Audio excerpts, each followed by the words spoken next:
Hello, sports fans, and welcome to Let Me Speak, the show that shares sports' biggest headlines explained, uninterrupted, and maybe a little audacious.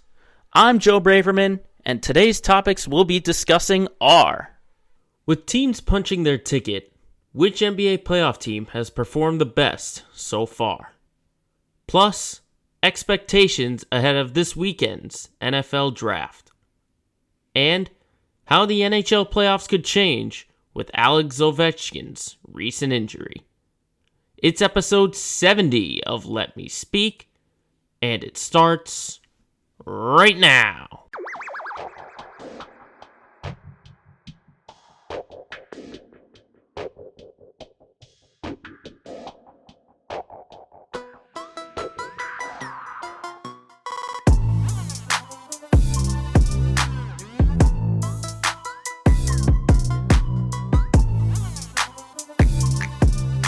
How's it going, everybody? Here on Thursday, April 28th, 2022, the 70th episode. Can't believe we're already 70 episodes in of Let Me Speak. Thank you, everyone, for tuning in. If you are a new listener or if you are just joining the podcast, we are 70 episodes in, and it's been a lot of fun. Let me tell you about that. Ever since we launched this thing in November, everyone who's been listening since then, a lot of twists and turns, ups and downs, but here we are. We made it this far.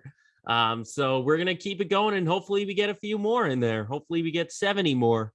We get to that. I am going to apologize really quickly if it does look like I'm a little bit groggy, a little bit tired. Just came off an overnight shift. Only been up for about, maybe 45 minutes, I would say.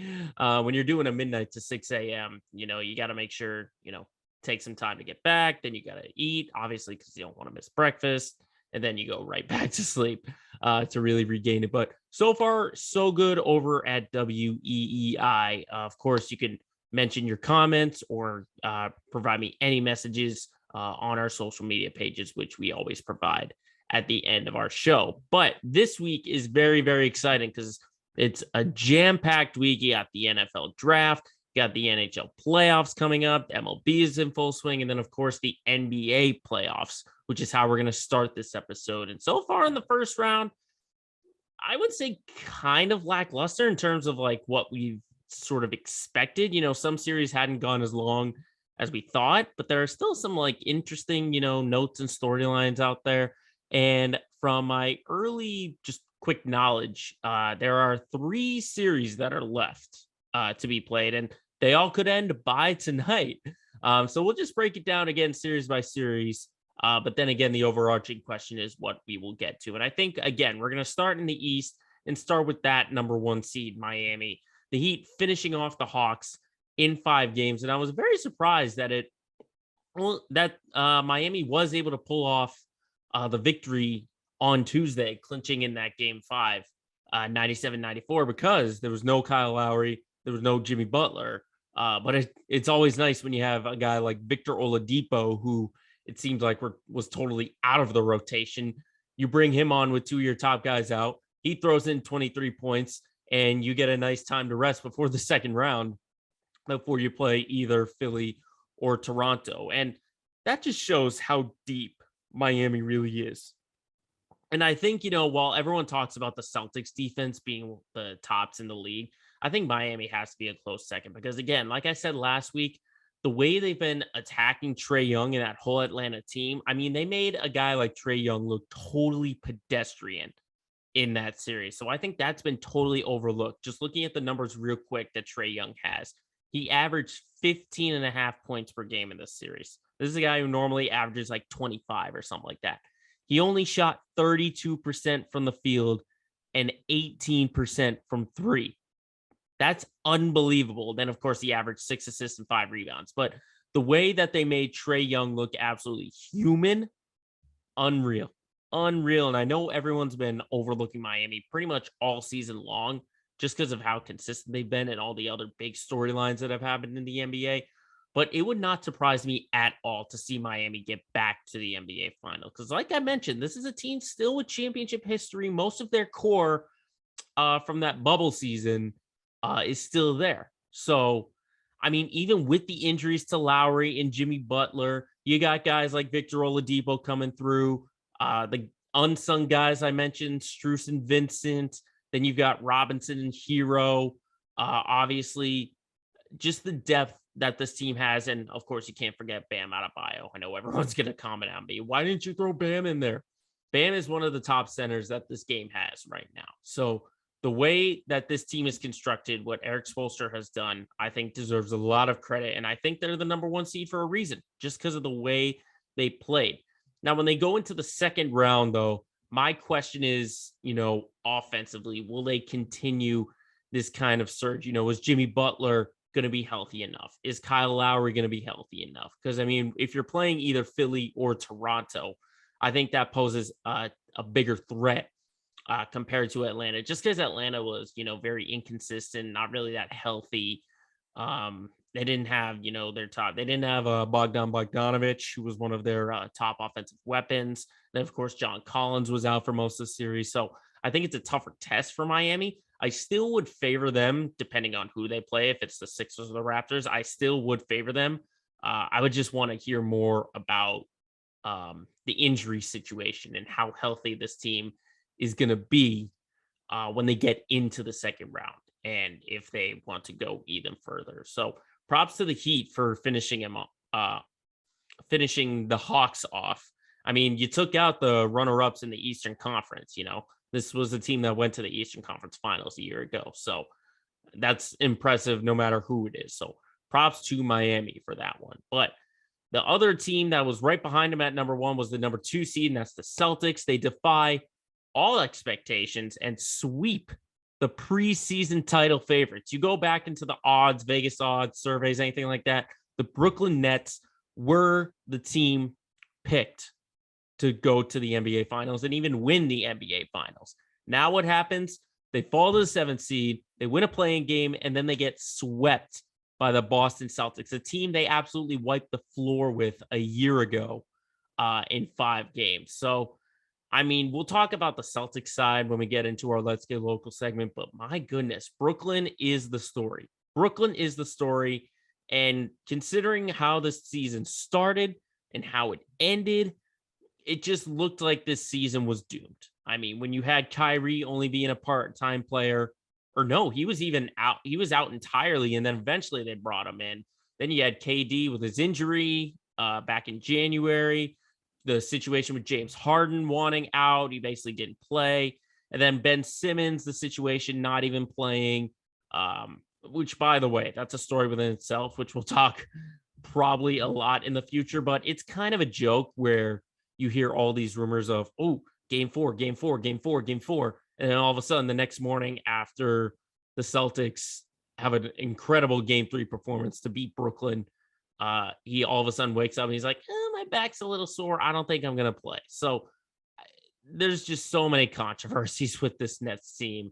I mean, you can't blame everything, though, on Steve Nash. Because, I mean, throughout the series, he tried anything and everything. I mean, for goodness sake, Blake Griffin was getting significant minutes in game 4. And granted, he did play well. But the fact that Blake Griffin, who was basically out of the rotation pretty much since February, all of a sudden you bring him in and you want him playing significant minutes at your 5 spot, at your center spot. I mean, come on. That just tells you the story within itself. And obviously Steve Nash does get partial blame just because of the play situation. And felt like most in that series, credit to the Celtics defense for making the Nets feel that way. But the fact is there was a ton of isolation play. It was just give the ball to Durant, give the ball to Irving, and hope they can make a play. You would have thought there'd be a little bit more play calling with that. But then again, you have the rest of the roster, the way it's constructed. Outside of Durant and outside of Irving, who else do you have? Bruce Brown played good. Seth Curry played good. But really outside of that, Nick Claxton, who's a good center, but he's a liability at the free throw line. You got other guys coming off the bench. I mean, Goran Dragic played great. But again, they can't bring all these guys back. Not all these guys are going to be a factor for Brooklyn. So I don't know where they go now. I mean, obviously you have multiple free agents. You've got Kyrie Irving, who thinks or who has intentions of staying. He's already declaring himself as member of management. But obviously he's going to get a contract extension. You know, he could opt in or he could opt out. He could be looking at a 50 million a year guy, which you also have to take into account the salary cap as well. Unless you got a bunch of free agents who want to say, yeah, I'll take a discount here. I don't know if they're going to do that because I mean, I think Bruce Brown is looking for a payday. I think, you know, what's your center position essentially? Because Claxton, Drummond, Griffin, they're all free agents. What are you going to do there? What are you going to do there? So I'm very interested to see what happens in the offseason for the Brooklyn side of things. But hey, credit to the Celtics for playing very well defensively and taking the Nets out of them. But speaking of the Celtics, we know their second round opponent, it's going to be the Milwaukee Bucks, the defending champs, taking care of the Bulls last night in 5 games, setting up what's going to be, I think, a very entertaining series. But before a quick preview into that, I just think Milwaukee, it was kind of funny. It felt like once Levine went into the protocols, it was almost kind of like, you know what, it's over. We know Milwaukee's getting out of this. And I think a lot of people expected Milwaukee to get out of the series in general, but it was a lot more entertaining, I thought, than people thought. I mean, credit to DeMar DeRozan and that whole Bulls team. I mean, this was a team that was at the top of the conference when healthy. Then injuries came about. They didn't have Lonzo Ball. As I mentioned, no Levine, no Caruso. The fight that the Bulls put up, I think, signals a lot of good things for the future. I think the Bulls are going to be around for years to come. And I think when healthy, they're going to be a very, very good team, I think, for a couple of years, especially if they can get Zach LaVine re-signed and get him a big payday. You put him in there with the roster construction that they have now. I think they're going to be a good team, especially if you pair LaVine up with DeRozan, Patrick Williams, Vucevic. I think this is a very good Bulls team that, you know, I have faith that they're going to be a playoff contender for years to come if they continue to have this core and this rotation. But back to the Bucks side of things, obviously you got Giannis doing Giannis things. Very surprised to see Grayson Allen perform well. You know, the way he was able to shoot the ball 6 of 7 from 3 in that, I think it was game 4 that he had in there. But of course, Chris Middleton, that's a big story for Milwaukee. That knee sprain, he's out a few weeks. There's some reports saying he might miss the entire series, or he might even miss the conference finals if they get that far. I think that's huge because Middleton is your second best player, with all due respect to Drew Holiday. He's your second best player besides Giannis. So that kind of helps the Celtics in terms of defensively. But I think the overarching question for this series is how well is Boston going to defend Giannis? Because we saw how well they affected Kevin Durant and how they were able to shut him down. You know, do they do the same thing with Giannis? Obviously, Giannis isn't the same outside shooter that Durant is, so you can kind of give him a little bit of space. But I expect Giannis to maybe attack the basket a little bit more. And I think the series is going to depend on the outside shooting. I think those are the two things: how well Boston defends Giannis and how well the outside shooters can play for the Bucks. When you get guys like Brook Lopez, Pat Connaughton, Drew Holiday, Grayson Allen, all those guys, are they going to be able to make those outside shots like they did in this previous series? I think the Celtics are the best defensive team still left in the NBA. They've been that way pretty much since the calendar year in 2022. What is the defensive strategy for this Bucks team? Because it's a completely different team compared to the Nets. Obviously, Giannis, I think, is better than Durant, at least on this season. Obviously, he's an MVP candidate, could win the MVP. And the way he's able to drive the basket, finish inside, you know, how are those bigs of the Celtics going to defend him? Or is Jason Tatum going to step up and say, I did Durant, let me do Giannis, or even Grant Williams, a team like that? But, you know, that series starts on Sunday, and I expect it to go 6 or 7 games. I think this is going to be a very lengthy series between these two. I'm really looking forward to it. But we're still looking forward to who's going to face Miami in the other semifinal matchup, because it looked like a sure thing with Philly being up 3-0. Now it's a 3-2 series in Toronto. Tonight is game 6. And of course, everyone's going to go back to Doc Rivers. You know, no team has ever come back from 3-0 but multiple teams have come back from 3-1, and the recent, stretch of 3-1 comebacks has had Doc Rivers' fingerprints on it. And of course, you heard him in the press conference being so, defending his record. But let's talk about, this team, this Philly team. I did not think that Joel Embiid's thumb injury was going to be this hindering. I mean, when you look at the back-to-back losses that they've had, he's put up 21-8 and 20-11. And I think the problem that Philly has is just no one has been able to pick up his slack. Tyrese Maxey had a good game one, but other than that, he's kind of been pedestrian. Obviously, James Harden has been lacking this entire postseason. And then Tobias Harris has just been there. Danny Green has been there. So if they continue to play like this, even if they can get out of the series with Toronto, I don't think they can go deep. I could honestly see like a 4 or 5 game exit against Miami, the way that the Heat have been playing. And of course, obviously, James Harden is the next story, because obviously Joel Embiid's going to have that thumb injury and it's going to affect his shooting. So, you can't see guys like James Harden only putting up 37% on his shots. And sadly, the narrative is becoming for James Harden the fact that he just can't step up in the playoffs. He can't take that extra step to really put on a charge. I mean, this was a guy that didn't hit a single three against Golden State when that was probably his best opportunity to get to the NBA Finals or even win an NBA championship. Now you're seeing it this year. You saw it last year with Brooklyn. His hamstring injury was, a factor in that.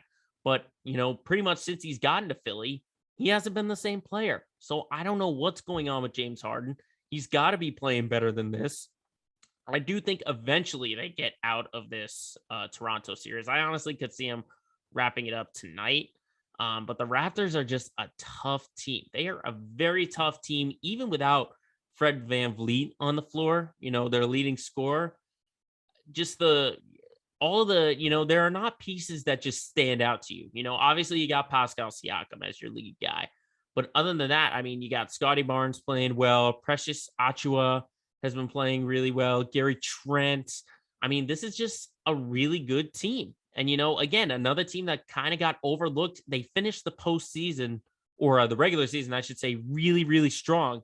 They went all the way from the play-in situation to getting to the number 5 spot. So I give credit to Toronto for hanging in there, but I just don't think it's going to be enough. And I eventually see Philly coming out of this series because let's be honest, there's,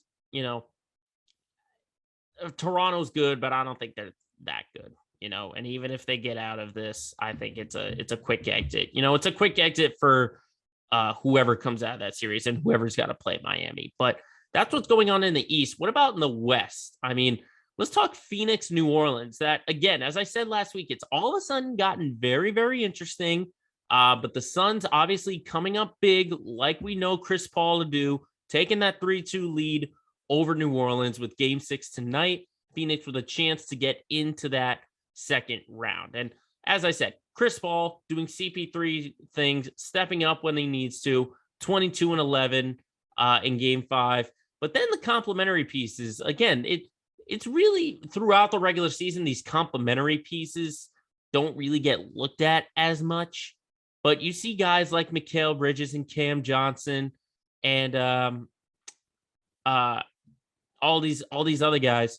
And, now in the postseason when they need it the most, they're making those shots. They're making those plays. I mean, Bridges is not going to put up a 30-piece every single time, but he's still going to be an effective player on the court for the Phoenix Suns. So I think they will win Game 6 tonight. And if they don't, I expect them to win Game 7 because Chris Paul is not going to let his team do that. And there are reports that Devin Booker could come back in Game 6. And if he doesn't, there's a chance he could play in Game 7. So when you have Devin Booker on the floor, sorry, just bang the mic there. It's a wrap. It's a wrap for this Phoenix team. Just wipe your hands clean. You get Booker, Ayton, Paul all on the floor. It's done. New Orleans doesn't have a chance. But it all comes down defensively to how well they play Ingram and McCollum. You can let one of them go off, but it's the second one you really got to limit and try and die down. So we'll see what happens tonight in Game 6. But another Game 6 going on tonight is Memphis, Minnesota.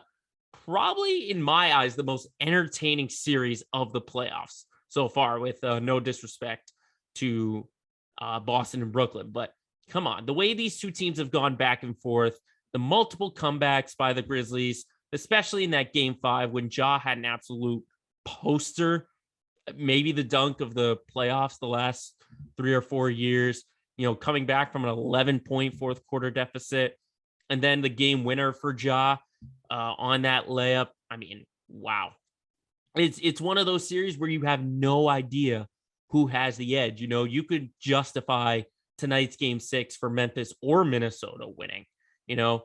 I do like Minnesota to win on their home court, but then game 7, I like Memphis to come out.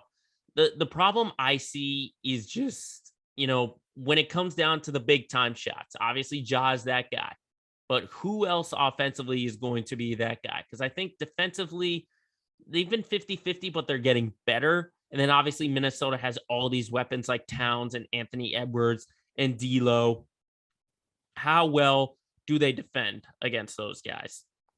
I think it'll be a really interesting story to see what happens this weekend when the series comes to an end. And if either Memphis or Minnesota can get out of that, because it's not going to be an easy matchup once they get into the second round, because they're going to have to face the Golden State Warriors, who are absolutely rolling right now. They just finished off Denver last night. Denver just didn't have any weapons outside of the Joker. There was no Murray. There was no Porter. Gordon couldn't do much. Barton couldn't do much. Morris couldn't do much. Credit to Boogie Cousins, though, nearly 20 points off the bench, keeping that thing close. But it's just, to me, Steph Curry and Golden State are starting to click on all cylinders. Just the way they've constructed their new death lineup with Draymond Green being the center, and then you put on their Wiggins, Thompson, Curry, and Jordan Poole. I think when you need points, that's the lineup you're going to go to. But I think defense is going to be the one kryptonite that the Warriors are going to have. Especially with Andre Iguodala also being out with a neck injury. We've seen it for years to come now with this new Warriors dynasty, is that the lack of size prohibits so much. So if you can attack the paint with a big guy, if you're a team like a Minnesota or a Memphis who might have to play him in the second round, if you attack him inside, you're going to have a big advantage. But if you ask me, I think the Warriors have played the best so far in the postseason, just the way they've been able to, just basically take over games offensively. You have, when Curry's off, you put Jordan Poole in there. When Poole's off, you get Klay Thompson. When Thompson's off, Curry's got a good game. So especially with Curry not having minutes restriction anymore, I think that's going to help greatly. But I like how the Warriors have played. And honestly, I like them coming out of the Western Conference at this moment. Obviously, things could change if Phoenix plays a little better and Memphis plays a little better. I like what Golden State has done. I like them coming out of the Western Conference. If you ask me today, if you ask me in a week, things might change, especially, with the Dallas Mavericks playing as well. I've sung their praises, but here they are now up 3-2 on Utah, looking to close it out tonight. You see Luka Doncic being healthy and effective. He's not on a minutes restriction. He got 33 and 13 in that blowout game 5. But I think all credit is to Dallas for really taking over the series. I would say starting in game 2. I mean, you got Jalen Brunson, who's going to be in line for a big payday, which the Mavericks hopefully should sign on him. I mean, so far in this series, he's averaged over 28.5 points per game, and he's shooting 47% from the field. I mean, you give Luka Doncic a weapon like that, you throw on Spencer Dinwiddie off the bench, Dorian Finney-Smith, who's a great outside shooter. I mean, this is a great Mavericks team. And honestly, if they get to the second round, I would not be surprised if they challenge Phoenix or New Orleans in that semifinal matchup, just because of how well they have been playing. But for Utah, thank goodness for Donovan Mitchell and that he will play in game 6. Obviously, he left with that hamstring injury, but I don't know how much of a difference it's going to play because, if Mitchell's not in the lineup, they're done. They're absolutely done. If he's in the lineup, I'll give him maybe like a 40% chance to extend this series and get in there. Just because, again, Utah just does not look like the same team. And I don't know what's going on with Mitchell, how he's disappeared in these big time sort of things. Rudy Gobert isn't as effective down low as the center as we initially thought. I don't know what's going on with Utah, but I do like Dallas to come out of the series. it's still to me,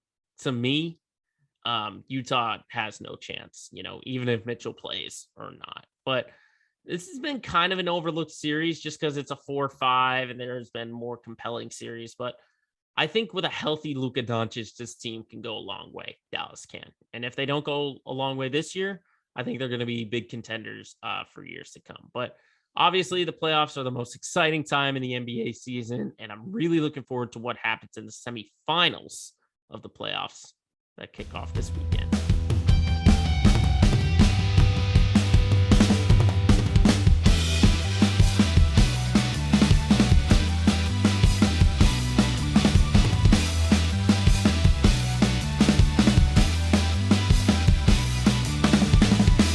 Now, of course, when you're talking about the month of April, you got to talk about the draft. The NFL draft, kicks off tonight.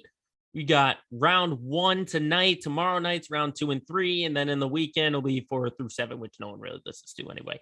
But to talk about this year's draft, I mean, honestly, there's not a ton of buzz, as compared to previous years. And I think part of that is just like there's no standout talent that everyone is looking at and saying, oh, that's the guy. That's the guy. Someone's got to get that guy. These players could still be great, but in terms of just like hype and buzz or any kind of like big storylines or whatever, I'm not really seeing it. Not to say this draft isn't going to be good, but it's like there's no one player where you say they're head and shoulders above everybody. And then, when you compare it to last year, you have, the storylines of, the multiple quarterbacks, or you've got a team like the 49ers or the Bears who are trading up to get picks, or you have teams that are trading back. There's nothing really like that. And it seems like, most positions are filled out. Obviously, there's been a ton of movement, in free agency and trades, obviously big names moving. So I think part of that is the reason for that.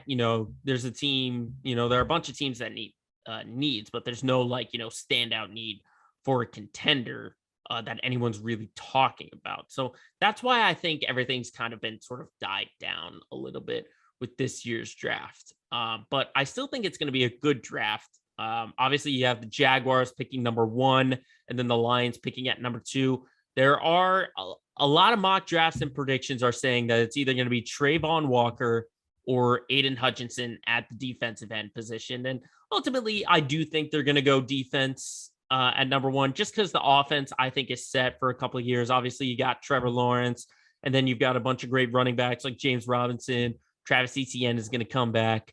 The team picked up a couple wide receivers and a tight end, Evan Ingram. So the offense is set. Now the problem to address is defensively.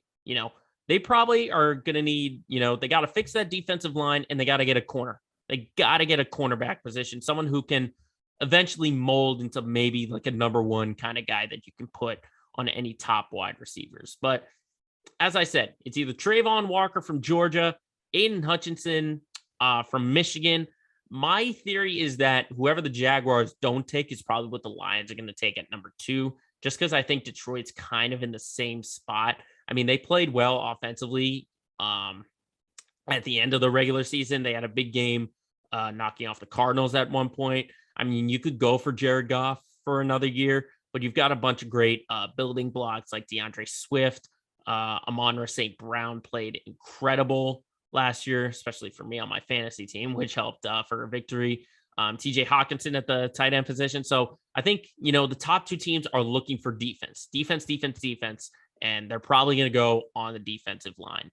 But a couple of other things to look out for, I think, like I said about not having buzz, I think the quarterback position is a little lacking for this year. There's, compared to previous years, there would have been, look at last year. You had 5 quarterbacks picked in the top 15, with and then you had, maybe a year ago or the year before that, you had maybe, 3 or 4 quarterbacks picked in the first round. This year, you could really only say that 2 quarterbacks stand out and could be picked in the first round. That's Malik Willis and Kenny Pickett. And, they are the 2 standouts, but they also have their flaws. You have talks about Malik Willis, who's played at Liberty, and, he hasn't really been on a big stage. And then you've got Kenny Pickett from Pitt.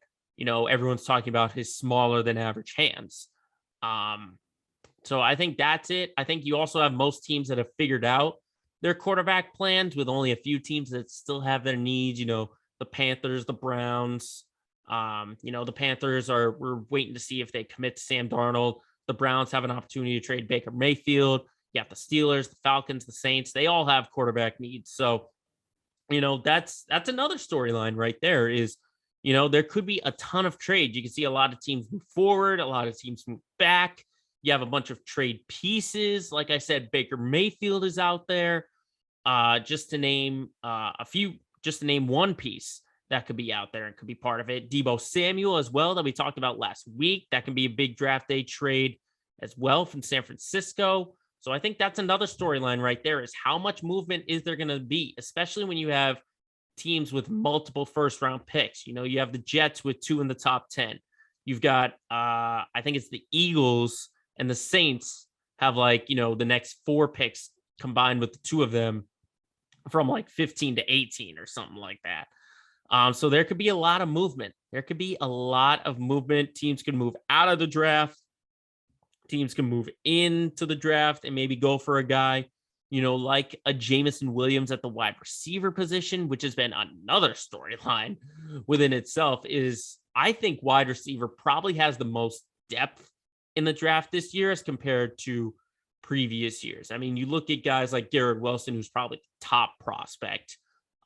Projections have him going in the top 10 from Ohio State. You got Chris Olave, also from the Ohio State. You got Treylon Burks. But I think, the most interesting name is Jameson Williams, because you take away that ACL injury, that torn ACL, he's the top wide receiver in the draft. You could, where Garrett Wilson is right now, Jameson Williams could probably be in that spot.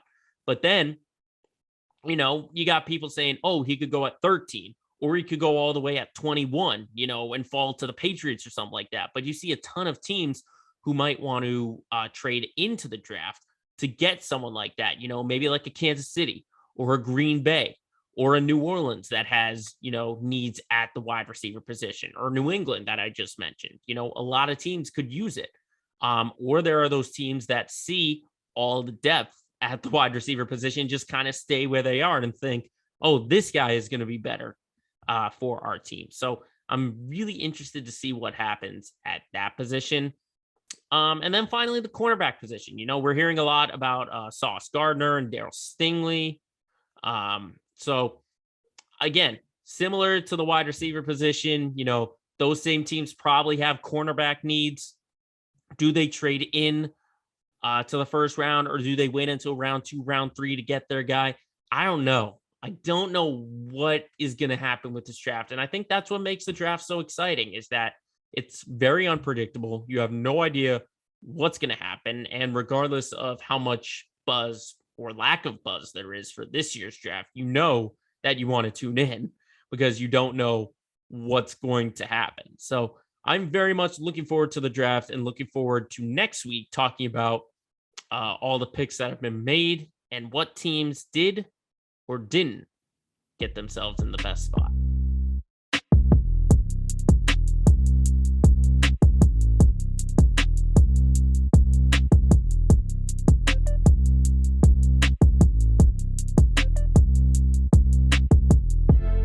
Of course, as I said, the month of April is usually a very active time in the sports world. And as I said, we got big headlines, but we got minor headlines as well. There's a lot of stuff we got to dive into. So let's get right back into this week's edition of Quick Hits.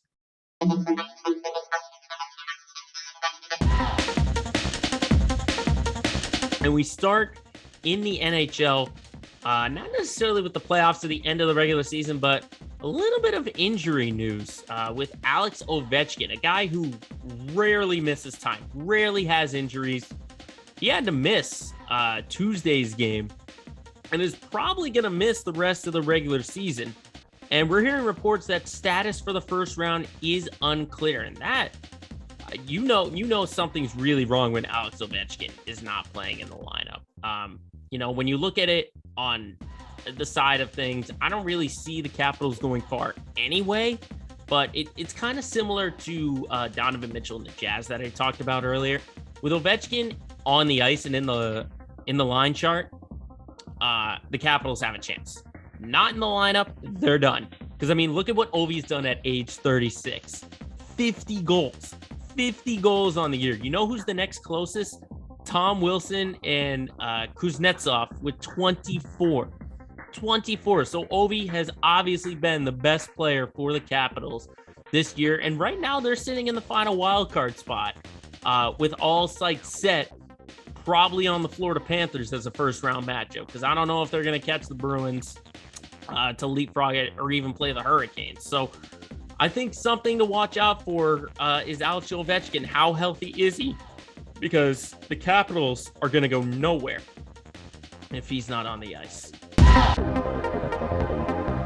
In baseball, the big story has been with the New York Mets. Not necessarily what they've done on the field, but the fact is they've continued to be hit by pitches. And we've seen so far, the Mets have been hit 18 times in 19 games with, I hate to see it, but multiple shots to the head, intentional or not. We've seen Pete Alonso take a few. I think Lindor maybe had one, and obviously it carried over. We're seeing it in the post game with Chris Bassett, and we saw it yesterday with the little bench clearing skirmish that we saw against the St. Louis Cardinals. I mean, first to talk about what Bassett said. Bassett has blamed the baseball and the MLB for the problems of guys getting hit. He's saying that the baseballs are different from inning to inning, not game to game, inning to inning. And he said, quote, that the MLB doesn't care and that they don't give a damn about it. Now, let's be honest. MLB is the biggest joke of an organization with Rob Manfred and all that. They have taken so long to get with the modern day of baseball or get to just modern day where you're seeing, they need to speed up the game, and it took until 2022 to say, oh, we maybe should speed up the game, implementing a pitch clock and stuff like that. So it does not surprise me that the MLB is having this problem, and the reason why, maybe this is a reality check to them, because this is about safety. It's not necessarily about product. This is about safety. The fact that guys are getting hit more and more, especially in the head. And with concussions being at the forefront of sports medicine, sports injury, stuff like that. This is really something the MLB needs to look at. And if they don't do anything about it, if they don't, make this change, then they're going to be laughable. This is an organization that's trying to get a younger audience. And the fact that you're putting players in danger or putting pitchers in danger is really, really, it's a highway that you're walking on right now if you're the MLB.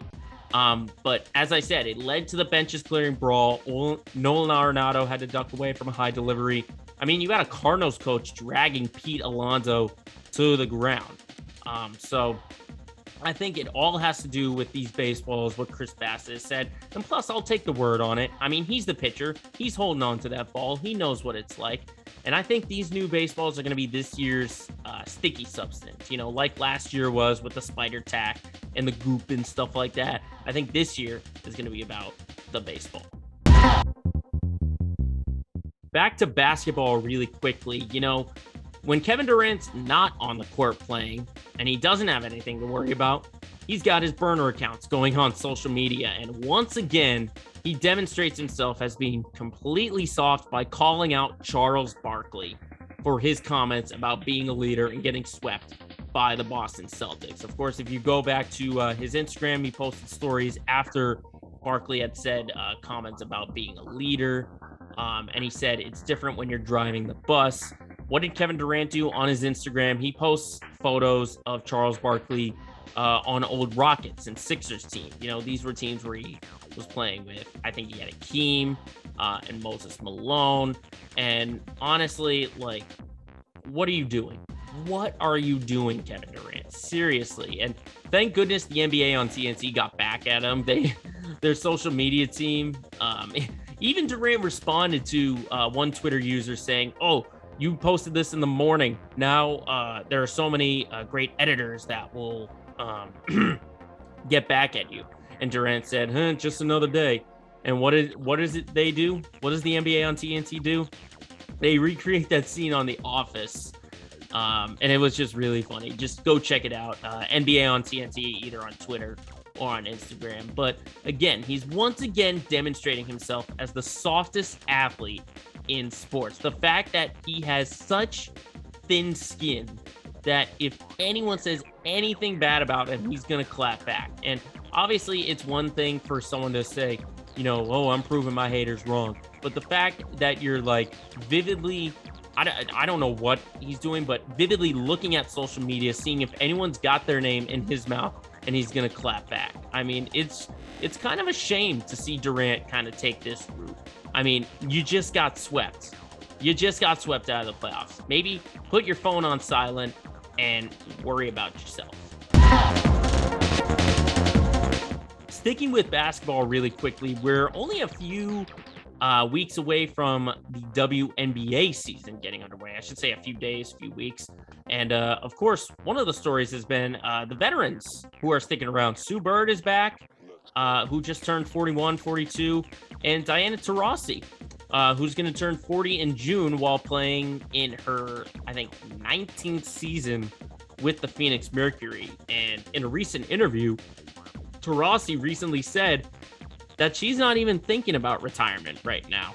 Even though she's turning 40, she thinks that she's going to play. She's taking the Tom Brady approach. She's going to play until she sucks. And it's kind of fascinating to see, football and basketball are one of those longevity sports. More so in the WNBA, I think, because like I said, you see Lisa Leslie had a long career. Taurasi still playing. Sue Bird still playing. She's a 3-time WNBA champion. There's nothing more for her to prove, but she's back. She's continuing to play. Credit to Diana Taurasi. She's a first ballot Hall of Famer. She's got an Olympic gold medal. She's got a national championship. She's got multiple NBA championships and a championship MVP to go on with that. So, whatever Diana Taurasi wants to do, hey, whatever you want. I won't argue with one of the best women's basketball players that the game has ever seen. And finally, we end it on golf and Phil Mickelson, who has been at the center of controversy for months now.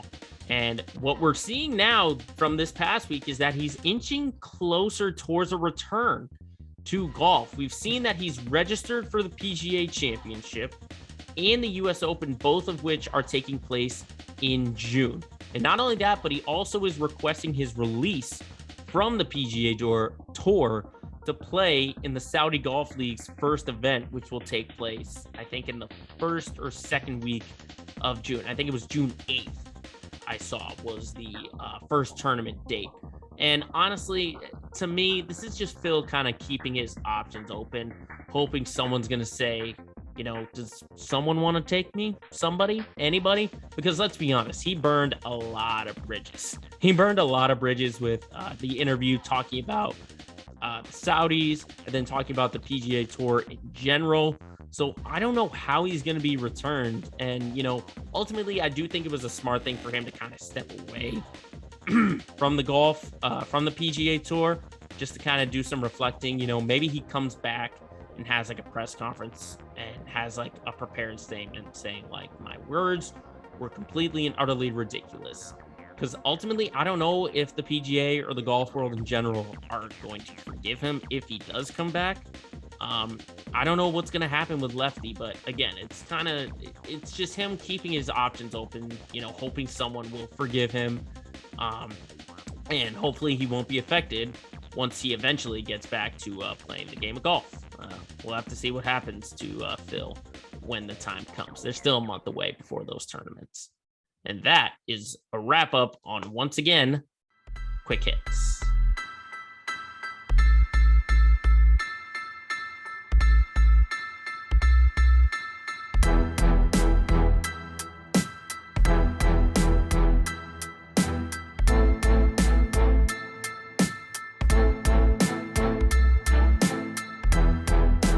Now, as always, the part of the show where we get into the city of Boston and talk about our teams. It's time for our Let's Get Local segment of the week. And the buzz in the city has been all about the Celtics finishing off the Nets in 4 games. Now, they weren't easy games. I mean, the total win margin was a combined 18 points. So it wasn't an easy sweep. But obviously everyone around the city and in the state, or if you're a Celtics fan in general, has been absolutely raving over sweeping the defending champs, over the guy who Celtics fans thought betrayed him and Kyrie Irving, taking out one of the top players in the league and Kevin Durant. It's just been, if you're a Celtics fan, it's been a good couple of days just soaking in that Nets victory. And talking about the series in general, I think this team is going to benefit greatly, having so many gritty games like this. I mean, it was essentially 4 games that went all the way down to the wire. You had the game 1 buzzer beater. You had the game 2 comeback when you were down like 17 points. Game 3, you had to sweat it out till the end. And then game 4, when Jason Tatum fouled out, you had to win it in those last 3 minutes.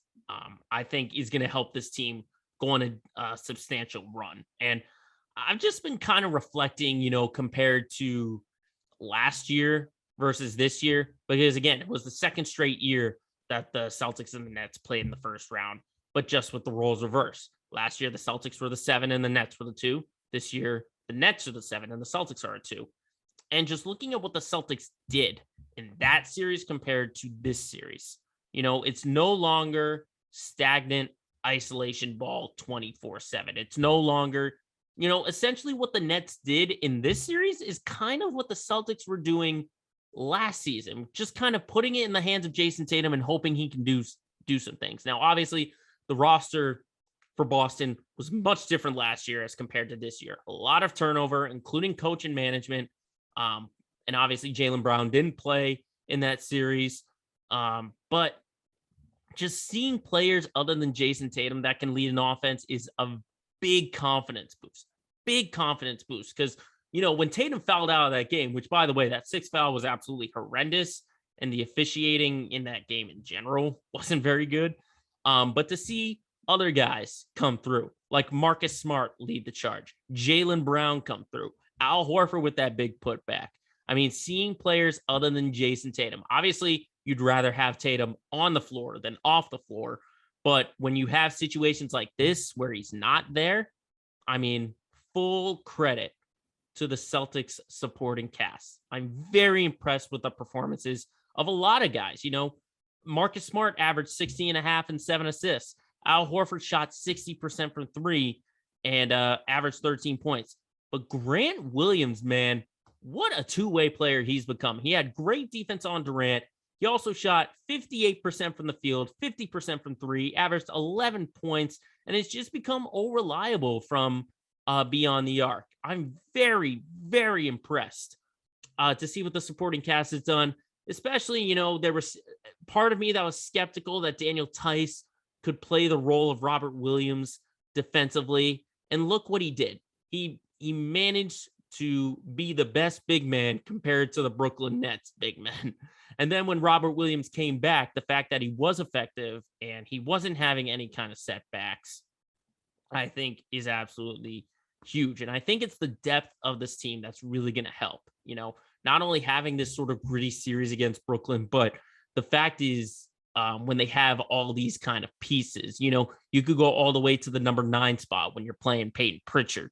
They've all got strengths, Derek White off the bench, now Robert Williams is going to get some more minutes. I don't think when this team is fully healthy, the defense shouldn't be anything to be worried about. Because you got these extra days, you finish the series on Monday. Your first game against the Bucks in round 2 is Sunday. You get a full 6 days to rest. You get Robert Williams healthier. Horford's going to be rested. Jaylen Brown can nurse his hamstring, which, we saw at the end of the game that he was grabbing at. I think this is huge. It's a huge victory to finish off the Nets the way they did. I know it was only 4 games, but they weren't easy games. They were tough out games.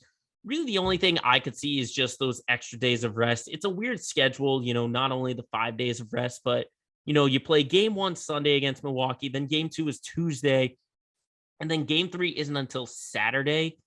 I'm not sure what the logic is from that. Not really sure what the NBA is doing for that. That's the only thing I see, just because this could be a really streaky team. If they have a few days off, it might take them a little bit of time to get re-energized, I guess. But I think it's going to be a great series with Milwaukee. Like I said, I think this goes a long way. I think it's a 6 or 7 game series. And like I said, the defense, they can lock down everyone else. But Giannis is a totally different guy as compared to Kevin Durant. Giannis is a head first, attack the basket. It's been very hard to see anybody really try and shut him down, or at least, limit him. So I think Giannis is going to have to play better from the outside of the floor, probably make a few more shots, obviously make his free throws, which he's gotten much better at. But the Celtics defensive strategy, I think, is just going to be throwing different things at him. I think it's going to be throwing different bodies. It's not going to be a Grant Williams all the time. You rotate from both Williams, you throw Horford, Tatum, Tice, Brown, Smart, just throwing different looks at him, I think is going to be really, really crucial.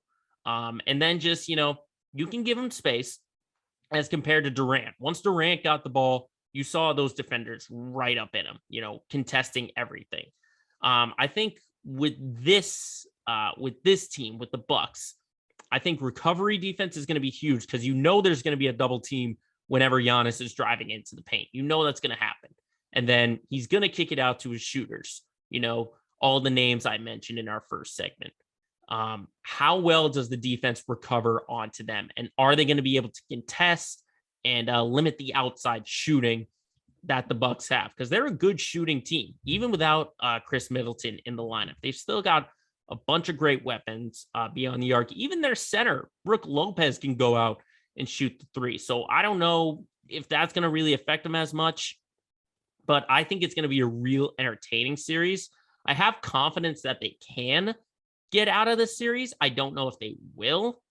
But, again, these are the defending champs, the Milwaukee Bucks. So even if you go out, there's still a lot of good things to take away from this team.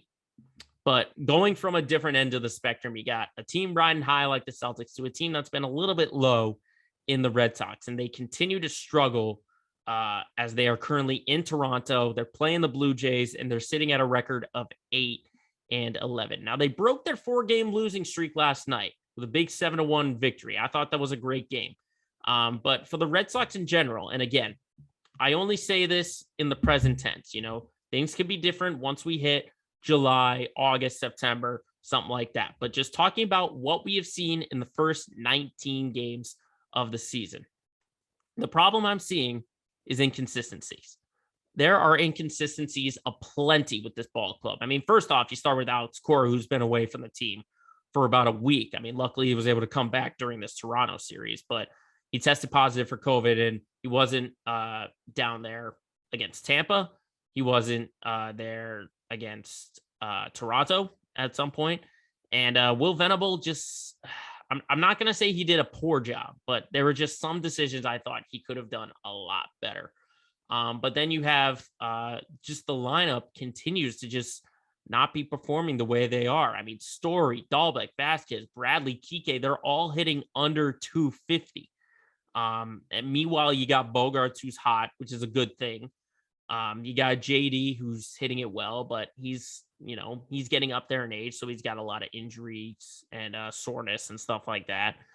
And Verdugo, like I mentioned last week, they're hitting well, but other than that, the rest of the offense, even going to the bench side of things, Shaw isn't hitting well, Plawecki isn't hitting well. Just no one in general has been performing the way we saw a year ago. And it's kind of like what we saw in the last couple of games of the Houston series in the ALCS. It's kind of carrying over because you have basically the same guys, but no one's hitting well. And we saw that in the Houston series, is that no one has been hitting well. Throw on a bullpen that can't hold on leads, you're essentially in a pinch. you can't do anything. I mean, this is a team that can't score more than 5 runs in a game. You got a bullpen who can't hold on to leads like Strom and Danish, allowing the 8th inning grand slam on Monday. You got Jake Diekman blowing the 5-2 lead in the 9th on Tuesday. I mean, I don't know exactly what the solution is, because I do think eventually some of these guys are going to turn things around. I expect Kike to get out of his funk. Story's going to get a little bit more comfortable, basically because he didn't really have a spring training, obviously with the lockout.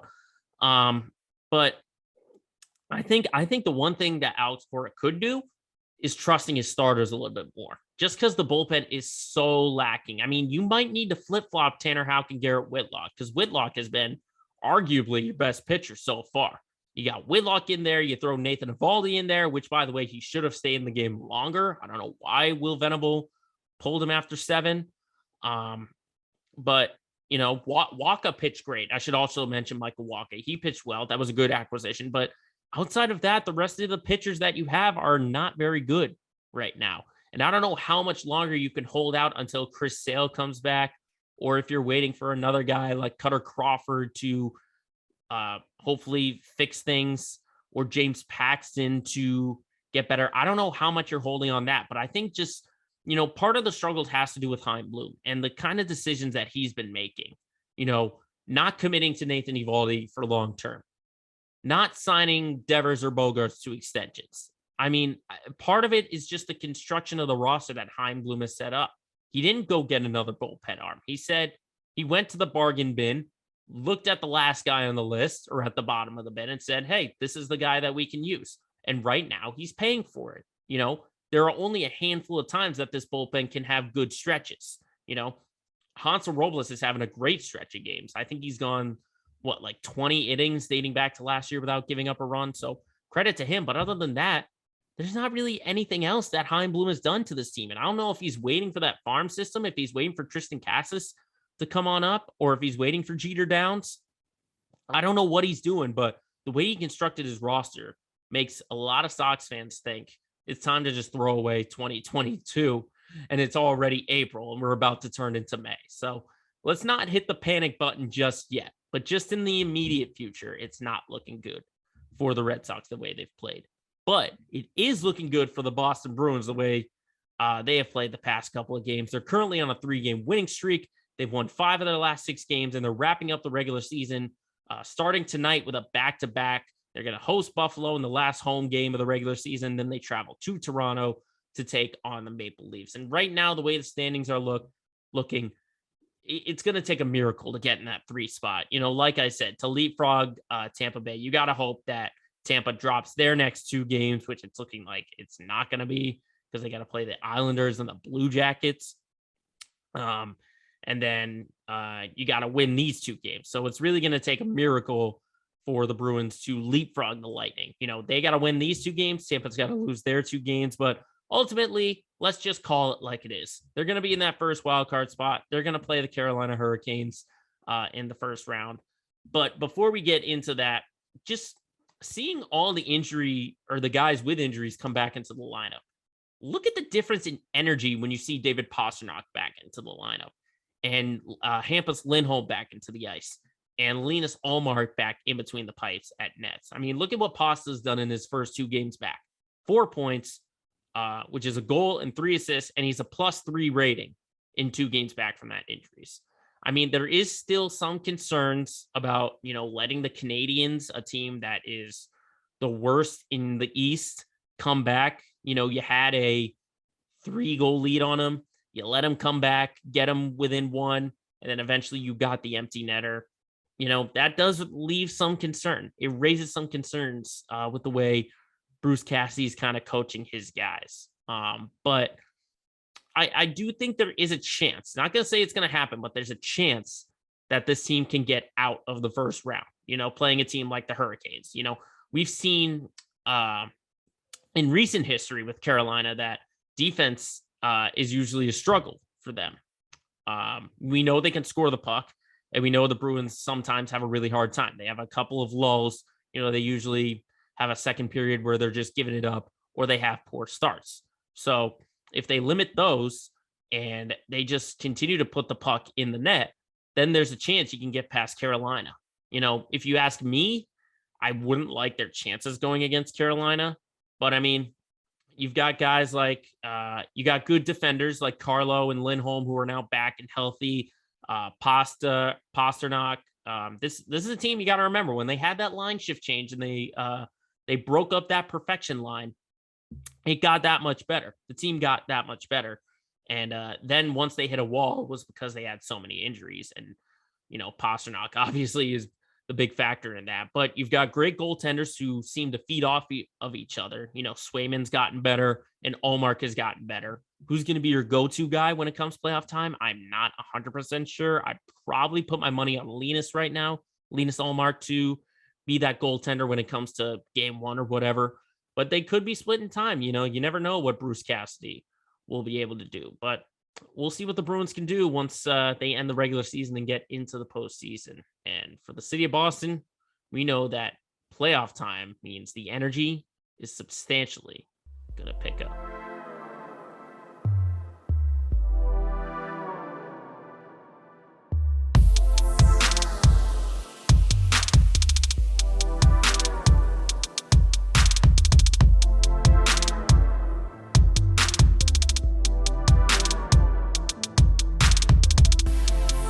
As always, to wrap up our show, it's our LOL moment of the week. And sticking with the NFL draft theme that we have for this week's moment is going to someone who made headlines a couple years ago with a little gaffe during draft day. And now he's trying to turn it into a profit.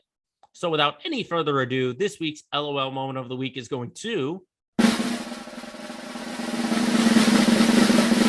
Laremy Tunsil, the offensive tackle for the Houston Texans. Now, for those of you that do not remember, Laremy Tunsil was a consensus top 5 pick at the offensive tackle position back in 2016, I want to say.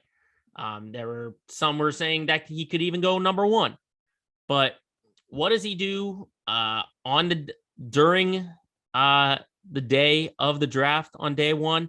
He decides to post on Twitter a photo of him in a gas mask smoking a bomb. And that made him fall outside the top 10. He eventually went number 13 to Miami, but now he's on Houston.